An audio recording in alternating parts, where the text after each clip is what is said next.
Good morning, good afternoon, everyone. Today, I'm joined by the International Gas Union, IGU, ARPEL, the Regional Association of Oil, Gas, and Biofuel Sector Companies in Latin America and the Caribbean, and by OLADE, the Latin American Association of Energy, to discuss a study that was published, in fact, this morning, that evaluates the role of natural gas in the energy transition and determines the critical drivers for its development. I'm joined by three of its key representatives to explore the various subjects of the study, right? So András Steger, the VP and President of the IGU, welcome.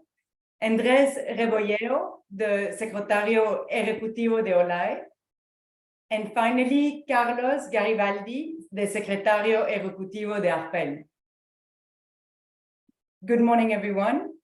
I'm Eleanor Kramart. I head Energy Transition Consulting for S&P Global. And today we want to understand really what are the possible decarbonization pathways that we are envisioning for the world and for Latin America. In those different pathways, what is the role of natural gas? And then finally, among all this uncertainty, really, what are the next steps and what are the no regrets decisions, if there are any, frankly? So maybe let's start with you, András, if you don't mind. What is your view on the level of uncertainty that we are facing when exploring how to approach decarbonization? Thanks, Eleanor. Let me try to answer in Spanish, if I may. Entonces, virando al castellano, muchas gracias, muy buenos días, muy buenas tardes a todos de mi parte. Incertidumbre es una palabra llave en estos días, en estos meses. Y por supuesto, la incertidumbre va creciendo mano a mano que vamos hasta los targets, los objetivos de 2050. En este sentido, hay diferentes, como ya decías tú, Leonor, pathways. Es decir, no hay un solo esquema, no hay una sola transición. Es decir, la incertidumbre a nivel global mide el valor del gas natural hoy todo en el mundo. Es decir, 4.000 millones de metros cúbicos de gas natural. Pero a nivel regional, estamos hablando de Latinoamérica y el Caribe, muchos escenarios están convergentes en un rol más importante de gas natural para el desarrollo económico y también la descarbonización. Así que mientras hay incertidumbre en Europa, donde yo vivo, mientras hay incertidumbre en otras áreas del mundo, pero Latinoamérica me parece tenga un buen papel para desarrollar un rol del gas natural más adelante. Carlos, do you think there are points indeed on which we can align ourselves when looking at those different pathways? Yes, we are confident and aligned about the uncertainty. Now, seriously, we're confident that there is no decarbonization scenario, even IEA's net zero emissions by 2050 or IEA's sustainable development scenario for 2040. That precludes the need for oil and gas in our energy diet. And in the latter one, it maintains natural gas essentially at current demand levels. So we can say that renewables add to the gas-based energy, but do not replace it. There is an apparent dilemma between security and transition, and our claim to continue producing oil and gas seems paradoxical from a superficial perspective. But we don't see a mutual exclusive dichotomy. We see complementarity. We can satisfy energy security while transitioning to cleaner energy sources. Transition, by definition, is not an abrupt replacement. It's flipping a switch overnight on combustion would be ideal, but regrettably, it is not realistic. Renewable energy technologies such as wind and solar are evolving spectacularly and becoming very cost competitive, but they have launched from a very modest basis and only contribute to 7% of the global primary energy matrix today. And we're not investing enough in it as an energy industry in total. And, you know, we must be pragmatic. The electrify everything mantra is subject to the law of diminishing returns. Where will the huge amounts of critical metals and minerals come from? Also, these are highly concentrated in specific countries, which has geopolitical complexities. And what about environmental and emission impacts of open pit copper mining, for instance? So are we talking about energy transition or an extractive transition? Pragmatically then, and pragmatism is a key word. While we try to figure all this out, why shouldn't we score quick wins to start reducing GHG emissions immediately, while the alternative renewable and low carbon solutions mature enough to take the helm? Natural gas, for example, lies in the intersection of energy security and energy transitions, and it can be the ideal transition companion. It generates much less GHG emissions than coal or heavier oil-based fuels, and it's an energy source that is continuously available, relatively inexpensive, safe, and with associated proven technologies. It also can provide a cleaner and reliable matrix basis that is synergistic with interruptible renewable energies, just as solar and wind. And it can also be a source of hydrogen. That's why we don't say that gas is just a transition fuel, but it's that it is an energy source in transition. Yeah, and I definitely want to go back to the role of natural gas, but I think taking back a step, looking at the challenge, just simply speaking overall of the energy transition, Andres, like what do you think differentiate, the global perspective from the Latin American perspective? What contributes to the different sources of emission between essentially the global and the Latin American economy, and what are the implications?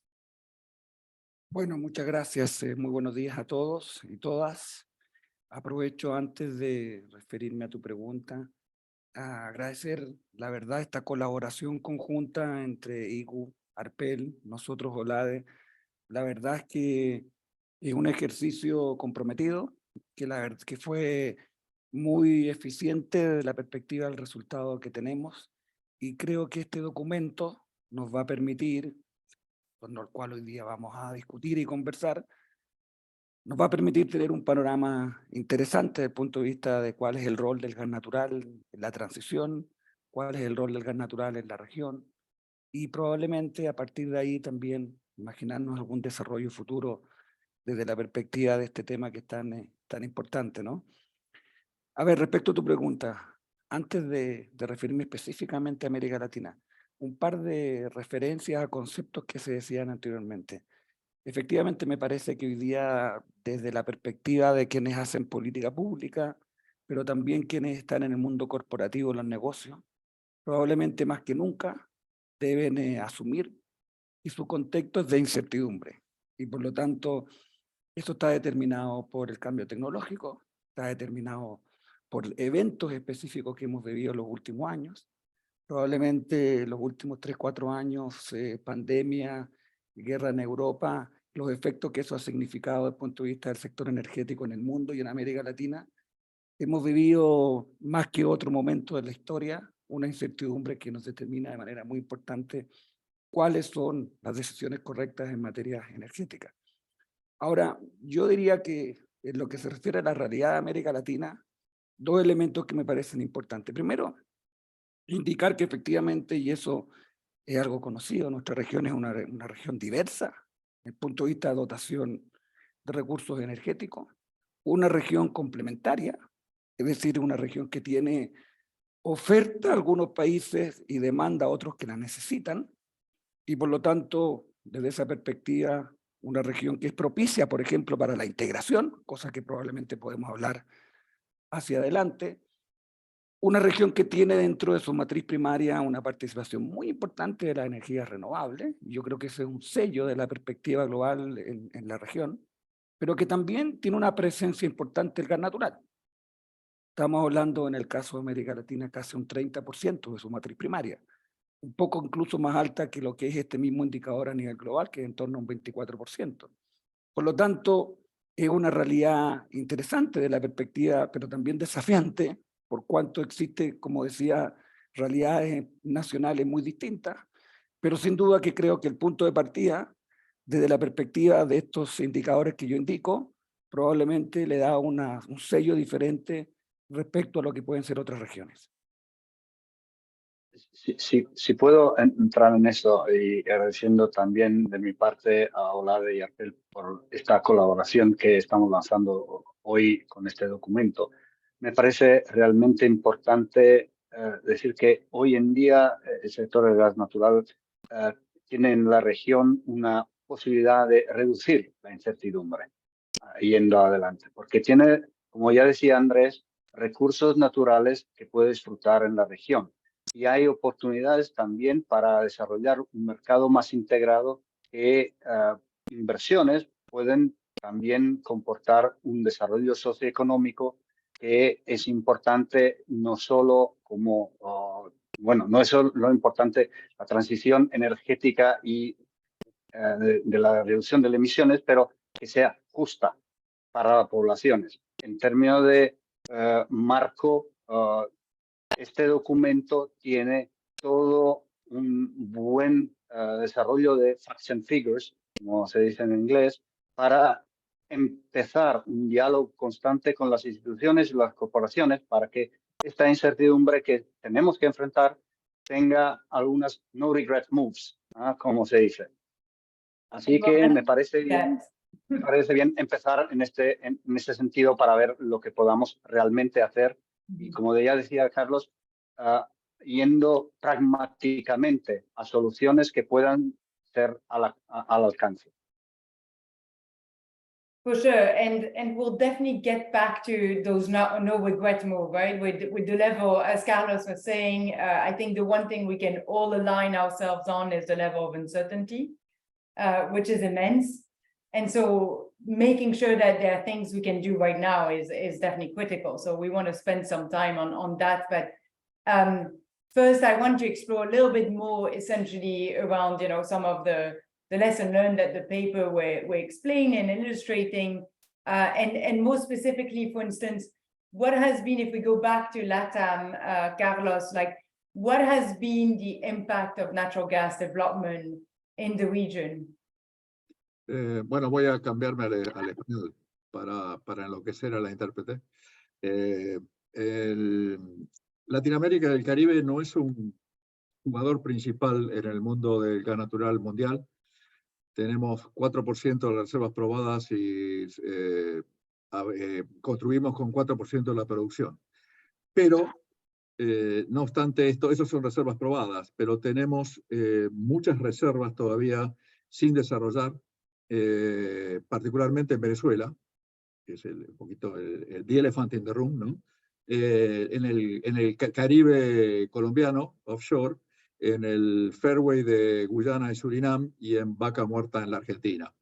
Pero hablando de presente hasta ahora, ¿cuál ha sido el impacto hasta ahora? Como dijo Andrés, provee casi 30% de la matriz primaria regional. Como casos sobresalientes, provee 56% en Argentina y 52% en México, por ejemplo. Y eso ha ayudado a reducir las emisiones en esos países. También ha proveído un sustancial desarrollo industrial y social en Colombia, México y Argentina. Y adicionalmente a eso, ingresos por exportación vía tubería o vía LNG o GNL a Bolivia, Trinidad, Tobago y Perú. Y siempre ha proveído una base no interrumpible para hidro, que es una muy importante fuente renovable de energía en la región, de la misma manera que puede brindarlo a energías renovables emergentes como la solar y la eólica, y también como fuente de hidrógeno y infraestructura para el hidrógeno. Yeah, and that's probably quite key. I would like to remind everyone, though, as indicated in the Q&A, that you can listen to this webinar in English or in Spanish, depending on your preference, or you can go into the interpretation and select your language. So going back to indeed that role of natural gas in the region, one of the things is obviously natural gas plays a great role contributing to renewables, but it also plays a great role in terms of providing those low carbon solutions. Andrés, I don't know if you can take us a little bit through that logic.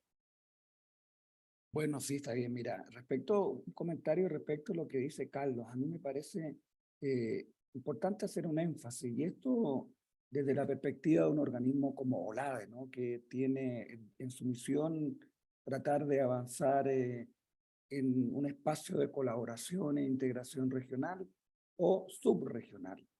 Y hago este énfasis en particular porque efectivamente en el panorama al que Carlos se refería, creo que nuestra región, si bien es cierto en los números globales, 4% reservas probadas, ahí hay un esfuerzo financiero, probablemente político, institucional, grande en los países para pasar de ese 4% a un número mayor, sin duda, pero claramente hay subregiones en América Latina y el Caribe, donde de hecho, este recurso es fundamental en su economía y en su desarrollo económico. Y resulta que en esas subregiones, como lo decía en un comienzo, hay una suficiente oferta, pero también hay una muy importante demanda de países que no tienen este recurso, que no tienen recursos en general de hidrocarburos, ya sea de distintos tipos de combustibles, y por lo tanto, claramente ahí hay un espacio muy propicio para avanzar en la integración, que como digo es uno de los elementos motivadores y la misión fundamental de un organismo como LADE, ¿no? Sinceramente creo que ahí hay un espacio muy importante y este trabajo y este documento probablemente va a relevar de manera concreta, por los números y con la importancia que tiene sobre todo para algunos países, la relevancia de avanzar en esa perspectiva y en ese proyecto que están deseados por tantos años en nuestra región. So essentially, I hear a role both in terms of decarbonization for natural gas, but also in terms of essentially providing more GDP security, really, and energy security as a whole. Andrea, like in your view, I think you were in Europe last week, etc. Like, is that properly understood in the Latin American region and overall? Bueno, como ya decía Andrés, hay diferentes perspectivas y, por supuesto, hay diferentes condiciones. Pero me parece que este trabajo que estamos lanzando y comentando hoy en día, cuando lo podamos leer mejor, porque es bastante importante en términos de contribución, pueda ser una buena base de discusión clara, pragmática, con stakeholders para que experiencias también internacionales puedan estar utilizadas para desarrollar claramente en términos económicos un recurso como el gas natural que ya puede contribuir en este sentido. El tema de las subregiones, yo he dicho ya que vengo de Europa y desde lejos de Europa parece muy similar y muy parecida en 27 países, pero son 27 países muy diferentes. Entonces ahí también tenemos que tener cuidado con el desarrollo específico de cada institución y cada país. En este sentido, por ejemplo, el tema que ya decía Carlos y Andrés ha comentado otra vez, son los recursos. Hemos visto a lo largo de la experiencia internacional que invirtiendo más se encuentran más recursos, más reservas. Es decir, pueden tener mucho más potencial lo que ya habíamos descubierto hace años. Entonces hay tecnología que está mejorando, hay tecnología para hacerlo más verde, con menos emisiones, y este es el compromiso de la industria, por supuesto. Y sobre todo hay un tema de poder desarrollar no solo como ya en otras regiones el tema de gas por la generación eléctrica, pero también por el transporte, por la industria, y también hay un tema importante de fertilizantes, porque no tenemos que olvidar que la industria natural del gas natural contribuye a la creación de fertilizantes y entonces está muy conectada con el tema de la producción alimentar. Entonces, todo esto puede no solo dar una contribución en términos de desarrollo económico, pero también social. Ya me acuerdo también otras cosas que ya pueden encontrar en el documento, que tenemos en esta región la necesidad y la imprescindible necesidad y velocidad para desarrollar mejor la población que tiene una, digamos, posibilidad de salir de la pobreza. Y pobreza a veces es pobreza energética, porque tal vez no pensamos todavía en el hecho que los combustibles fósiles pueden ser mejores de utilizar leña y afectar la deforestación, porque esta región tiene un rol muy importante en términos de deforestación a nivel mundial.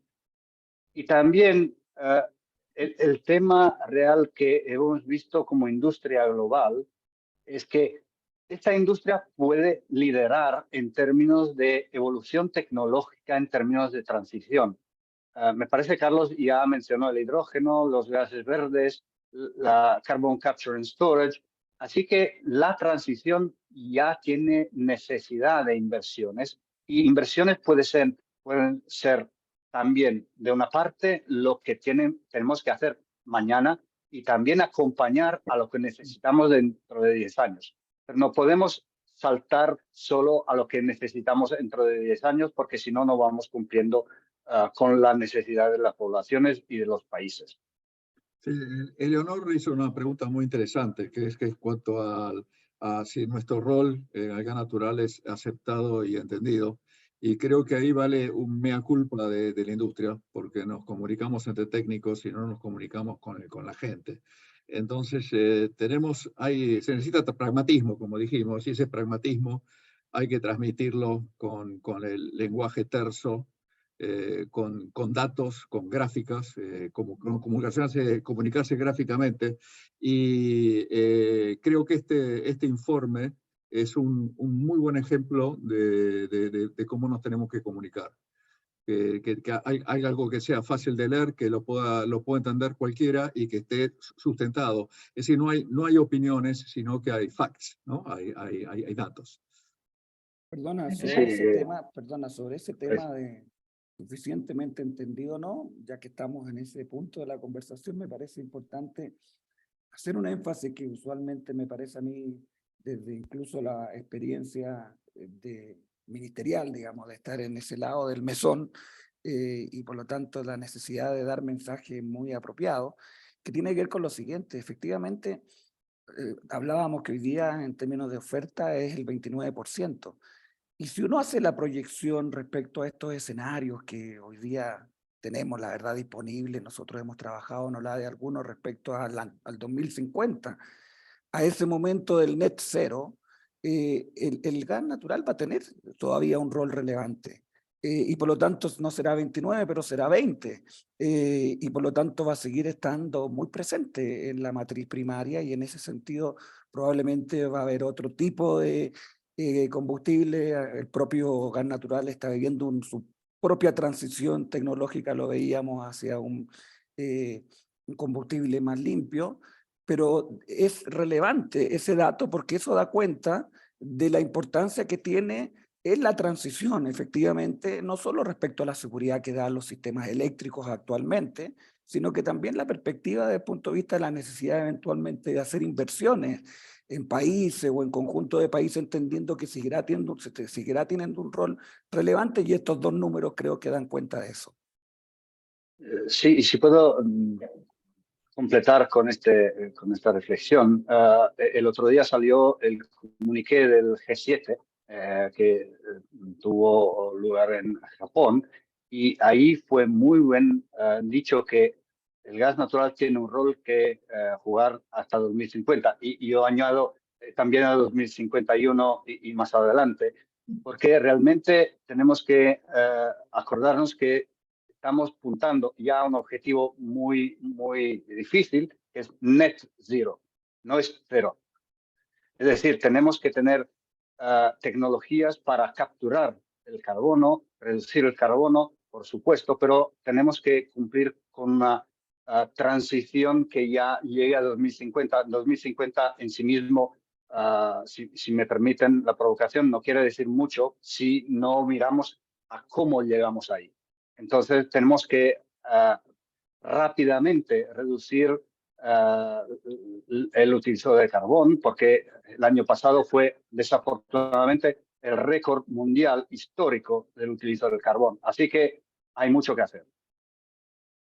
Yeah, and so I think we are talking a lot right now about preemptive, and it has been actually a few years, even before the Ukraine conflict, about preemptive underinvestment, right, in oil and gas development. So I think this is even more accentuated in a way. It is accentuated by this misalignment around the role of natural gas in the coming years, right? But I suspect there are many other challenges that prevents essentially natural gas to play a role in the energy transition that we're going to see. So what are those other challenges? Si puedo empezar yo, Eleonor, viéndola de un punto de vista global. Por supuesto, el tema de la financiación de los proyectos es clave, porque hemos entrado desde algunos años en una narrativa, como ya decía Carlos, tenemos una responsabilidad como industria para hacer que la población en general nos entienda mejor y entienda lo que queremos ofrecer, pero también hay un tema de regulación y decisiones de transición que son un poco menos pragmáticas, utilizando un término que Carlos ya ha utilizado varias veces, y entonces tenemos que regresar a un pragmatismo que desafortunadamente está muy ligado a los acontecimientos que hemos vivido en los últimos años. Entonces, sí tenemos un reto y una oportunidad, es utilizar este periodo muy difícil que todo el mundo está viviendo para comentar dos cosas. La primera, el gas natural ya ha estado disponible a lo largo de todo el mundo, más o menos, no obstante la crisis que hemos vivido y estamos viviendo en Europa. Esto, por supuesto, la tecnología del GNL ha contribuido y irá contribuyendo de manera más importante. En ese sentido, me enlazo a lo que decía Andrés antes. En la región especialmente tenemos la posibilidad de disfrutar proyectos muy grandes, pero también proyectos más pequeñitos de pequeña escala de GNL, porque de verdad la tecnología es importante. Entonces, una de las oportunidades que tenemos es realmente disfrutar la tecnología y los avances que tenemos en la industria para hacer mejor. Esto, pero, tiene que tener un adecuado respaldo en términos de regulación. Ya la digo en este sentido, porque, por supuesto, ha habido veces en que los comentarios fueron bastante diferentes en términos del rol del gas natural. Ya os digo que en Europa estamos buscando más gas de otras partes del mundo, la diversificación. Todavía tiene un problema de financiación de parte de la misma Europa. Es decir, estamos preguntando por más recursos de otra parte del mundo y en cambio no podemos financiar. Entonces, esta dicotomía tiene que ser resuelta. Me parece que hay una buena oportunidad hoy para empezar una colaboración más cercana de los proyectos para hacer que el time to market no sea demasiado largo, porque realmente tenemos que hacer algo inmediatamente. Entonces, en este sentido, la industria está muy abierta, muy disponible a hacer sharing of best practices, compartir prácticas mejores y, por supuesto, está muy comprometida también en reducir las emisiones de la industria misma. Esto me parece una una cosa importante que lanzar y desarrollar progresivamente. Yeah, and that brings us to like the no regret action, right? And what we can do right now. And in my view, there's essentially two big things, right? There's one, the decarbonization of the natural gas value chain. And secondly, the role of natural gas in value chain, in fact, in the development of hydrogen, but also the integration of biogas, etc., in the industry. So can we start with the decarbonization of the natural gas value chain, maybe, Carlos? Yes. Primero quiero hacer un comentario sobre los desafíos que tenemos para el gas y lo que mencionó Andrea. Uno es el capital, el acceso al capital. Como dijimos, estamos en una situación compleja donde hay que ser pragmáticos y a algunos se les ocurrió una solución simple, es asfixiar de capital a la industria y con eso forzar o pretendidamente acelerar la transición energética hacia energías renovables. Y eso vimos en todos los escenarios, hasta los más aspiracionales, que no va a suceder y es contraproducente. Entonces tiene que haber pragmatismo. Como toda solución simple suele ser una solución errada. Y es contraproducente porque es pegarse un tiro en el pie, porque al no invertir el gas, que es una solución, es parte de la solución, y es rápida y es efectiva, al no tener gas se puede correr el riesgo, primero que países tengan que importar en spot la energía a precios caros, y en segundo lugar que tengamos que revitalizar el carbón. Entonces hay que tener cuidado con eso. Respecto, ¿cuál era tu pregunta? ¿Me la repetís, por favor, Eleonor? Sorry. No, and I agree that financing, without financing, none of that is relevant. So it is important to talk about it more. But I do think that today, essentially, there's two ways to go about natural gas that are no regrets decision. One, which is decarbonizing the natural gas value chain. So taking out essentially the GHG emitted right now. And then the second one is the role of natural gas in low carbon that we'll get into in a second. So Carlos, if you can take us to, what is needed to decarbonize the natural gas value chain in Latin America. Sí, bueno, primero la fruta madura, la fruta al alcance de la mano, para nosotros como industria es mejorar nuestras eficiencias operativas y descarbonizar nuestras operaciones, asistidos por la transformación digital. Y lo estamos, aparte de eso, al margen de que nuestras empresas están diversificando sus portafolios con energías renovables. Es decir, están incorporando la energía renovable a su portafolio de oferta, y tenemos buenos ejemplos. Pero en cuanto a la descarbonización de las operaciones, casi todas nuestras empresas miembros en la región están enfrascadas, muchas han tomado compromisos de net zero, muchas están enfrascadas en reducciones de emisiones y, como dije, eficiencias operativas y operacionales. Entonces, descarbonizan sus operaciones y sus instalaciones y tratan de minimizar venteos, quemas, pérdidas de metano, la recuperación de vapores, tratan de reemplazar diésel con gas natural o electrificar sus operaciones completamente. En cuanto a diversificación, bueno, tenemos varios ejemplos de empresas que se están dedicando, petroleras tradicionales, ¿no?, que se dedican a la minería del litio, instalan parques solares o eólicos, están investigando geotérmica y están investigando hidrógeno azul y verde. Y ahí está, esas son todas cosas que podemos hacer con las competencias que tenemos históricamente como industria. Y hay otras que se están también dedicando a la reforestación para compensar, ¿no?, para el net zero, como dijo que no es zero, como dijo Andrea, están dedicándose a la reforestación de alta escala.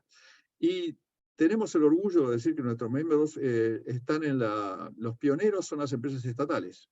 Y voy a mencionar a Ecopetrol, a Petrobras, a YPF, ANCAP, ENAP, Recope de Costa Rica y NGC de Trinidad a Tobago, que están comprometidas con la transición energética y también el futuro. Y también en el lado privado está sucediendo con independientes regionales bastante importantes como Pan American Energy, Tecpetrol, Pluspetrol, Vista, Capex y Eneva para mencionar unos pocos. En síntesis, somos parte de la solución, no solamente produciendo gas, sino que limpiando y descarbonizando nuestras operaciones y diversificando. Y porque, como nos gusta decir, resaltamos en el informe, que la colaboración y el pragmatismo son las llaves. Tenemos las capacidades probadas después de un siglo para innovación y adaptación, y nos podemos transformar para continuar satisfaciendo la demanda creciente de energía de una manera más limpia y más sostenible. Y siempre recordemos que esto es un cliché ya, pero me parece que viene al caso, que cuando no hay lluvia, no hay viento y no hay sol, el gas natural todavía va a estar ahí. And Andres, I mean, it sounds clear that I think a lot of the companies will have a critical role to play in decarbonizing the value chain, but what about the government? Bueno, hay dos, bueno, lo voy a dejar que me corrija Andrés después. Sí, me escucha, ¿no? Eleonor, sí, perdona, ¿no? Disculpa por desordenar un poco, voy a también referirme al tema del financiamiento. ¿Se escucha? Sí, Sí, perfecto. sí, perdona, decía Eleonor que también quiero decir, antes de lo que tú indicas, hacer un par de reflexiones del tema del financiamiento, porque me parece que es absolutamente central, porque todas las proyecciones, todas las inversiones, si no hay los recursos, finalmente no se van a concretar, así es la realidad, ¿no? Solo un par de datos, mire, estamos hablando de números muy grandes, estamos hablando de refuerzos financieros muy importantes, y por eso que efectivamente hay algunos indicadores que hablan de, no sé, esto no solo gas, sino que también renovable, algo así como 300.000 millones de dólares al 2040 si queremos llegar a un determinado, es la trayectoria al net cero, el 2050. O sea, esos son números grandes. Eso, estoy familiarizado, es como un Chile completo, ¿no? Anual, desde el punto de vista de tener una perspectiva de la necesidad del financiamiento. Y la verdad es que cuando nuestra América Latina crece a tasas del 1,5, con suerte, ojalá, 1,3, esto nos enseñan en el primer día de clase en economía, que son recursos escasos y necesidades múltiples. Y nuestras necesidades en América Latina muchas veces requieren atender probablemente requerimientos sociales que están en otra escala desde el punto de vista de la inversión de este tipo de, a propósito además de tu planteamiento del rol de las empresas públicas, ¿no? Y ahí probablemente conecto con lo que tú te referías. O sea, efectivamente hay que hacerse cargo de que estamos viviendo una realidad compleja y que las restricciones económicas también imponen, y uno tiene que hacer ese análisis con un sentido de realidad. Además, hay que ser también objetivo. Hay tecnologías que son suficientemente competitivas y por lo tanto le compiten al gas hoy día en, por ejemplo, uno de los usos fundamentales, algo así como la mitad del gas natural en América Latina se usa para generar electricidad, y ahí hay tecnologías que hoy día compiten, probablemente tienen características distintas, la variabilidad, lo que conocemos, pero le compiten de manera importante en términos de el punto de costo-eficiencia de ese tipo de tecnología. Y por último, lo que hemos vivido los últimos años, la volatilidad de precios internacionales tampoco ayuda a la inversión. Por lo tanto, un poco conectando con los desafíos que tú mencionabas hace un momento y referido al tema de financiamiento, quería hacer esas reflexiones, ¿no? Y en ese punto conecto con tu pregunta respecto a las empresas públicas. Efectivamente hay un tema de restricción presupuestaria, pero claramente las empresas públicas tienen un liderazgo fundamental por cuanto son probablemente las que generan la senda del punto de vista del objetivo político de avanzar en hoy día además en compromisos que nuestros países son, digamos, globales, internacionales. Esto me refiero a la descarbonización en general. Y en ese sentido, lo que hagan o no hagan las empresas públicas mueve la aguja en esa perspectiva respecto no solo al impacto medioambiental, sino que a lo que significa eso en el ecosistema del resto de las empresas, obviamente donde están las empresas privadas, quienes pueden también en ese sentido seguir una trayectoria similar.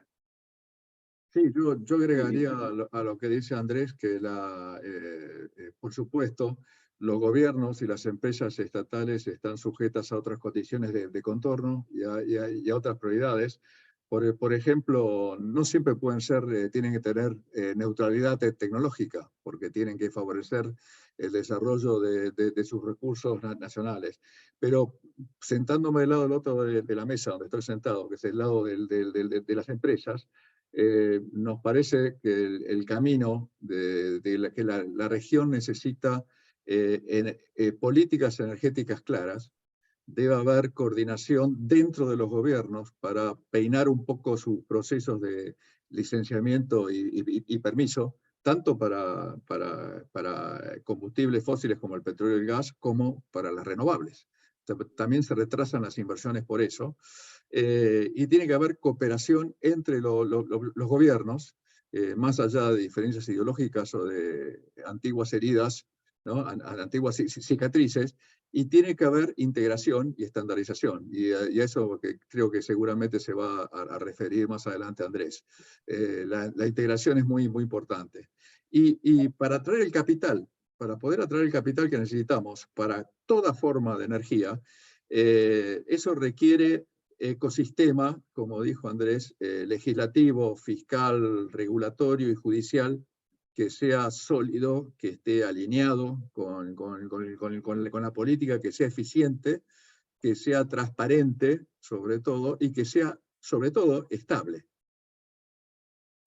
Sí, sí, y si puedo añadir dos temas en ese sentido. Uno, por supuesto, como IBU estamos totalmente alineados en tener la posibilidad de compartir experiencias en otras partes del mundo, también en esta región, para ver cómo mejorar y adelantar en este proceso. Y si ves en términos de gas verdes, en términos de opciones, por supuesto hay también un tema que quizás hoy en día no está muy en los titulares, que es el biogás, el biometán, es decir, economía circular, como ya se dice hoy en día.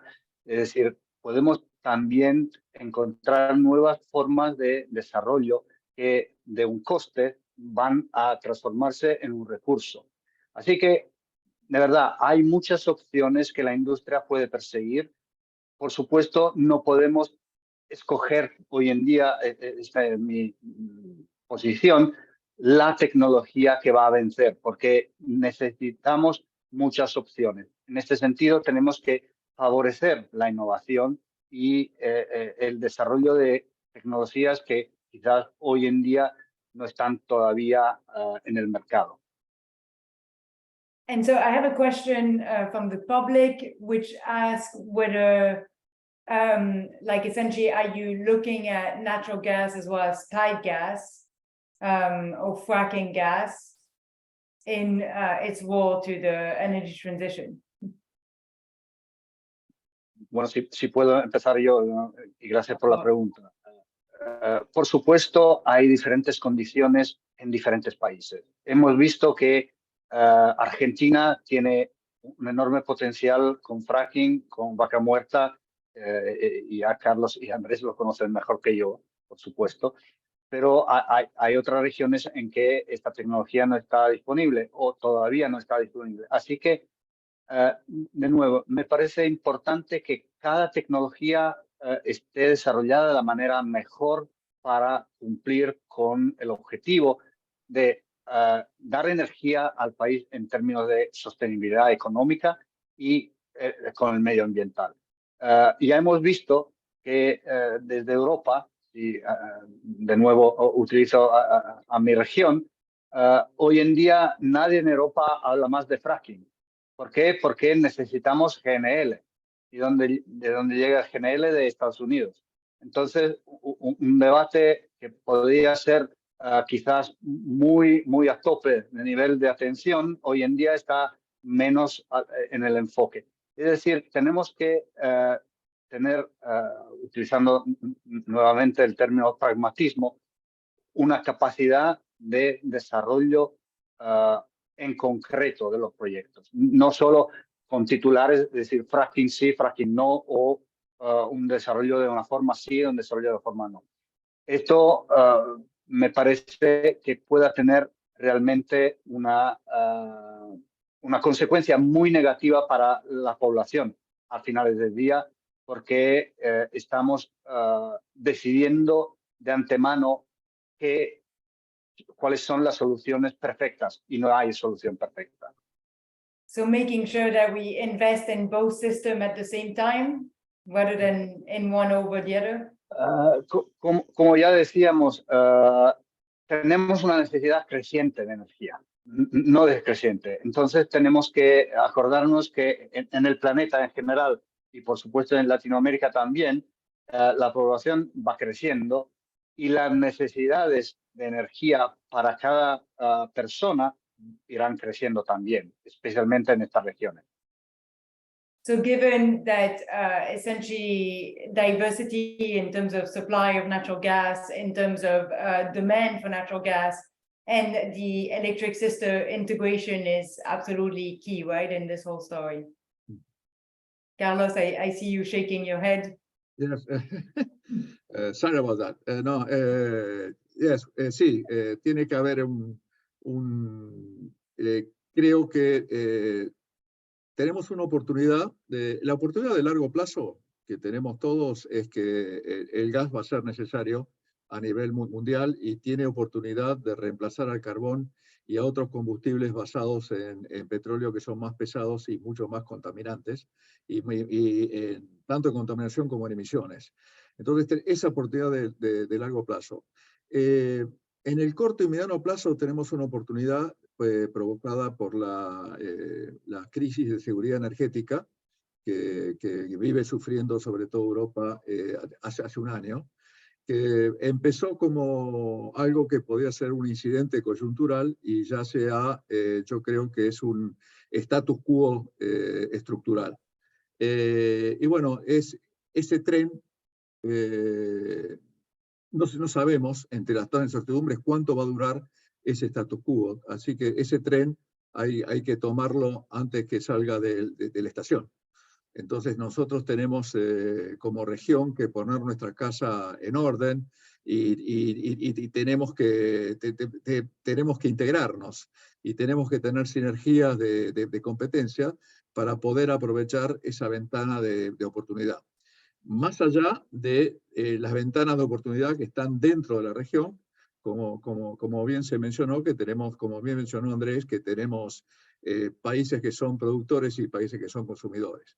Entonces, todavía cuando miramos un mapa de Latinoamérica y vemos los flujos, vemos que pasan cosas extrañas, que no son muy racionales y que se podrían racionalizar y que sirvieran mejor a la región.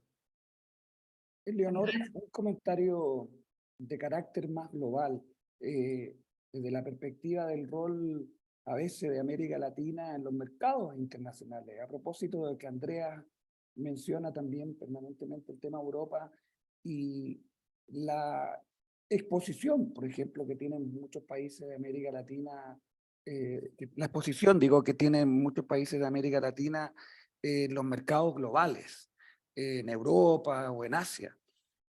Efectivamente, hoy día la competitividad tradicional se mide, no sé, por el rendimiento de tus factores productivos, pero claramente, recientemente, tu competitividad, uno elemento fundamental va a ser tu huella de carbono. Y por lo tanto, todo lo que tú hagas para descarbonizar y para que tus sectores productivos que utilizan, por ejemplo, gas natural, disminuyan la huella, te van a hacer más competitivos en los mercados globales también. Y eso te va a dar una ventaja y en ese sentido los avances tecnológicos para descarbonizar tu economía o el propio sector de gas natural es fundamental para que el país finalmente sea competitivo en los mercados internacionales. O los propios desarrollos tecnológicos en torno a esta industria. Hablábamos acá de, no sé, combustibles sintéticos con captura de dióxido, todo eso en nuestros países están pensados no para venderse solo entre nuestros países, sino que están pensados para venderse en los mercados mundiales. Y por lo tanto, si todo esto lo hago en la lógica de la carbonización, en consecuencia tengo una huella cada vez más baja, voy a ser más competitivo. En definitiva, no solo lo hago por compromisos desde la perspectiva de tus objetivos de tu combate al cambio climático, sino que también está en el interés de nuestros países de América Latina, por cuanto esa es la clave donde se van a jugar probablemente los partidos de inserción en los mercados internacionales. De hecho, hoy día Europa ya en algunos sectores está cobrando un impuesto de frontera que ajusta la huella de los países de destino respecto a sus huellas nacionales para los mismos productos. Y en Yeah, este so sentido, I la mean, cooperación essentially, as I think extremely important to think about Latin America and the specificity of Latin America, but also its role in the global economy, right? When it comes to natural gas. I think one quick question for like a couple of seconds for each. What's next for this collaboration? We don't come across these kind of collaboration very often. So what are the next steps? Si me permite, Well, Eleonor, Andrés. Perdón, Andrea, súper rápido, me parece a mí que este es un tremendo ejercicio, lo agradecía en un comienzo, lo agradezco nuevamente, me parece que estamos terminando, por lo tanto agradezco nuevamente este ejercicio colectivo. Yo creo que en la medida que nosotros lleguemos a tener una mirada cada vez más regional de los temas energéticos y en este caso del rol y la transición del gas natural, es algo que le aporta a la región. Y probablemente desde esa perspectiva, si uno hace un doble clic y un siguiente ejercicio pudiera imaginarse algo como este diagnóstico y perspectiva de futuro a los usos del gas natural, electricidad, industria, residencia, etcétera, creo que ahí podría también ser otra contribución muy importante pensando en estos próximos pasos que pudiéramos seguir trabajando conjuntamente. Y muchas gracias de nuevo. Yo Sí, diría pues que... sí. No, Andrea. Carlos, no, anda, las regiones antes. Después voy a acabar con lo global. Yo creo que los próximos pasos son facilitar el diálogo y articular el diálogo entre empresas, entre gobiernos y entre empresas y gobiernos, y con otros grupos de interés, y todo pasa por el tema de la comunicación también, la comunicación entre nosotros y la comunicación hacia afuera. Y cómo comunicamos ese pragmatismo y esa necesidad de cooperación y esa neutralidad tecnológica que hay que tener en cuanto a tecnología, no neutralidad en cuanto a necesidades sociales. Y el respeto de cada país a seguir su propio camino, su propio paso de transición energética. Andrea? Sí, de mi parte, me gusta remarcar otra vez la cooperación que no nace hoy con este documento que de todas formas es muy importante, pero hemos empezado un percurso desde el año pasado con el primer Stakeholder Dialogue que tuvimos en Río de Janeiro, y entonces estamos siguiendo un camino para que la región pueda disfrutar de parte de IGU, por supuesto, una involucración más internacional y, por supuesto, aportar lo que la industria en general pueda desarrollar con más enfoque regional y más contribución específica para que los proyectos puedan cumplir con su posibilidad de desarrollar socioeconómicamente los países, pero también reducir la huella carbónica y mejorar la competitividad, como ya recordaba Andrés antes. Well, thank you very much, all three of the great panelists. I think you gave a great summary of the 160 pages that we all need to dig way further into.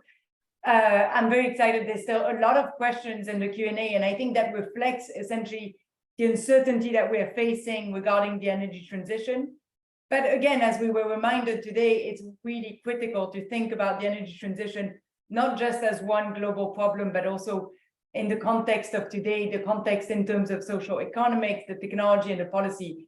And amongst all those different factors, we know that natural gas is going to play a critical role in the no regret decisions, but they need to be evaluated carefully and discussed in those kind of forums by a wide range of stakeholders and across technologies, right? So we all look forward to a lot more of those dialogues.